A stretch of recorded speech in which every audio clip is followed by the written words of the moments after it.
ബിജെപിയിൽ കൂട്ടരാജി, അഞ്ചൽ, പുനലൂർ മണ്ഡലങ്ങളിൽ പാർട്ടി പ്രതിസന്ധിയിൽ നേതാക്കൾക്കെതിരെ ഗുരുതര ആരോപണങ്ങൾ. ബി.ജെ.പി. കൊല്ലം ഈസ്റ്റ് ജില്ലയിലെ അഞ്ചൽ, പുനലൂർ മണ്ഡലങ്ങളിൽ പാർട്ടി പദവികൾ വഹിച്ചിരുന്ന പ്രമുഖ നേതാക്കൾ കൂട്ടമായി രാജിവെച്ചു.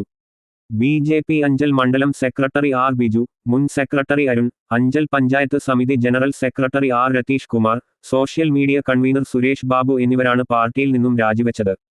കൊല്ലം പ്രസ് ക്ലബ്ബിൽ വിളിച്ചുചേർത്ത വാർത്താസമ്മേളനത്തിലാണ് ഇവർ ഇക്കാര്യം അറിയിച്ചത്. നേതാക്കൾക്കെതിരെ മാഫിയ ആരോപണം. പാർട്ടിയുടെ സംഘടനാ ചുമതലയുള്ള ജില്ലാ ജനറൽ സെക്രട്ടറി ആലഞ്ചേരി ജയചന്ദ്രൻ, അഞ്ചൽ മണ്ഡലം president Girish Ambadi, general secretary Balachandran Pillai എന്നിവരുടെ പാർട്ടി വിരുദ്ധവും ക്രിമിനൽ മാഫിയ സ്വഭാവമുള്ളതുമായ പ്രവർത്തനങ്ങളിൽ പ്രതിഷേധിച്ചാണ് രാജിയെന്ന് ഇവർ വ്യക്തമാക്കി. പ്രധാന ആരോപണങ്ങൾ ഇനി പറയുന്നവയാണ്.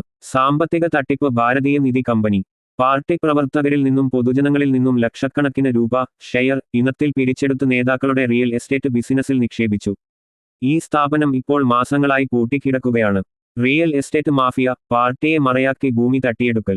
ഏരൂർ സ്വദേശിയായ സൈനികനിൽ നിന്ന് 45 ലക്ഷം രൂപ തട്ടിയെടുക്കുകയും അദ്ദേഹത്തിന്റെ ഭാര്യയോട് മോശമായി പെരുമാറുകയും ചെയ്തതായി പരാതിയുണ്ട്. തിരഞ്ഞെടുപ്പ് ഫണ്ട് വെട്ടിപ്പ്. 2025 തദ്ദേശ തിരഞ്ഞെടുപ്പിൽ വോട്ടർ പട്ടികയിൽ പേര് ചേർക്കുന്നതിനും മറ്റുമായി പാർട്ടി അനുവദിച്ച തുക 18,500 രൂപ ഉൾപ്പെടെ താഴെത്തട്ടിൽ നൽകാതെ നേതാക്കൾ സ്വന്തമാക്കി. ജാതീയ അധിക്ഷേപവും. സ്ത്രീവിരുദ്ധയും മഹിളാ മോർച്ച ഭാരവാഹിയും സ്ഥാനാർത്ഥിയുമായിരുന്ന വനിതയ്ക്കെതിരെ ജാതി അധിക്ഷേപം നടത്തിയ നേതാക്കളെ പാർട്ടി സംരക്ഷിക്കുകയാണെന്ന് ഇവർ ആരോപിക്കുന്നു.